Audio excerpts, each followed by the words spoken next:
Nah, yang kedua adalah manual bidding. Saya mau jelasin sedikit mengenai manual bidding gitu ya. Manual bidding itu apa? Jadi penjelasan sederhananya adalah seperti yang teman-teman lihat di sini gitu ya. Katakanlah si SpongeBob ini adalah Meta gitu ya.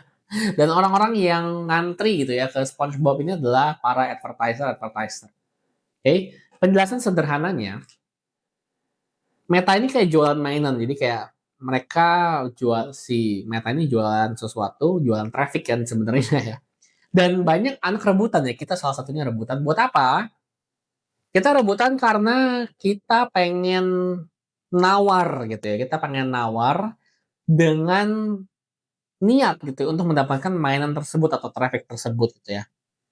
Nah, Meta bilang, oke, kamu yang paling niat nih, yaudah kamu bayar ya. Tadi ada yang ngebid 10.000 nih, paling mahal. Tapi nggak usah bayar yang paling mahal. Kamu bayarnya cukup termahal kedua gitu loh. Nah, ini kan jadi bingung banget ya. Kayak maksudnya gimana caranya, cara berpikirnya gimana gitu loh. Nah, kita coba ilustrasiin aja. Jadi katakanlah ada 3 campaign yang lagi running nih. Ada campaign A, campaign B, dan juga campaign C. Di mana campaign A ini punya bid 10.000, campaign B 8.000, dan juga campaign C 15.000. Jadi beda-beda ya bidnya ya. Gitu. Nah, Meta tidak hanya memperdulikan kamu tuh ngebid berapa. Oke? Meta itu tuh mengukur yang namanya total value score berdasarkan apa? Relevansi konten, berdasarkan kualitas iklan. Ini cocok apa enggak antara iklan sama audiens yang dituju gitu. Jadi jangan-jangan cuma clickbait doang. Jadi Meta ini mau ngecek gitu. Nah, semua itu dikasih skor sama Meta. Jadi apakah kita punya konten relevan sama landing page juga dibaca ya sama Meta ya. Nah, makanya ada hal-hal yang kita nggak bisa kontrol karena kita bisa bilang gini, yang bidding terbesar kan di sini campaign C ya, tapi iklannya nggak relevan nih, skornya jelek nih menurut Meta, dan budgetnya kekecilan. Jadi pasang budgetnya, budget hariannya, daily budgetnya kekecilan. Nah ini nggak gitu bagus. Tapi campaign yang A justru paling oke. Karena bidnya 10.000, iklannya relevan, bagus, budgetnya juga sesuai.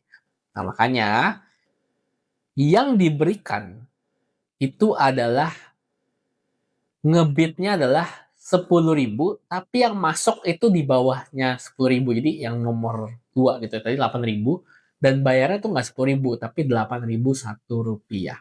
Nah ini kan jadi kayak, wah, tahu dari mana nih kita bakal masuknya di bid berapa? Karena bidding ini kan berubah-berubah setiap harinya. That's why manual bidding ini seperti jungkat-jungkit, teman-teman. Jadi ada budget, ada bidding. Nah, kita nggak tahu hari ini biddingnya tuh lagi di berapa nih. Makanya kita bikin 2 step. Jadi ada step 1 sama step 2.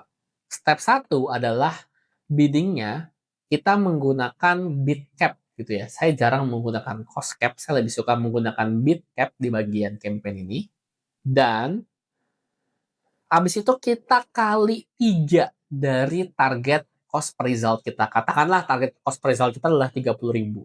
Berarti biddingnya kita 30.000 dikali 3 sama dengan 90.000.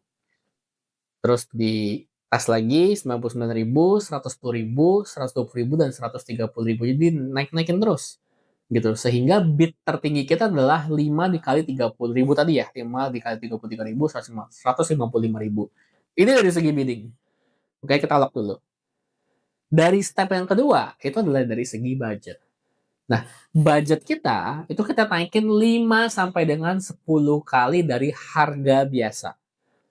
Contoh, harga produk kita itu adalah 99.000. Berarti budget kita dikali 5, 500.000. 500.000 budget terendahnya, budget tingginya adalah 10 kali dikali 99.000 atau 100.000 adalah 1 juta budget tertingginya. Nah, ini kan kita jadi punya data nih, ada data bidding, ada data budget yang masing-masing punya angka.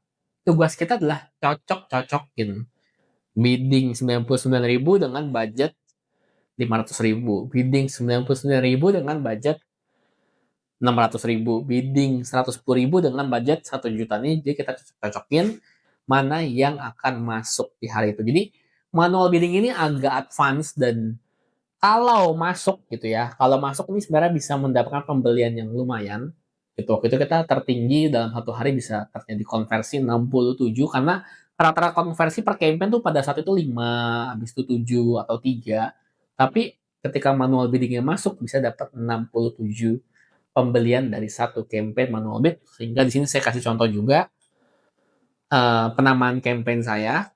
Yang di depan itu adalah biddingnya 128,5 ribu biddingnya, ada yang 130 ribu biddingnya, dan yang di belakangnya itu adalah budgetnya, ada yang 500 ribu, ada yang 400 ribu. Jadi that's why kita mencocok-cocokkan. Nah, kalau teman-teman pengen mempelajari algoritma yang digunakan di manual bidding, itu teman-teman bisa mendalami yang namanya VCG Auctions. Ini adalah penamaan data science-nya ya, penamaan sebuah algoritma yang digunakan di manual bidding gitu teman-teman. Kalau mau dalamin silakan.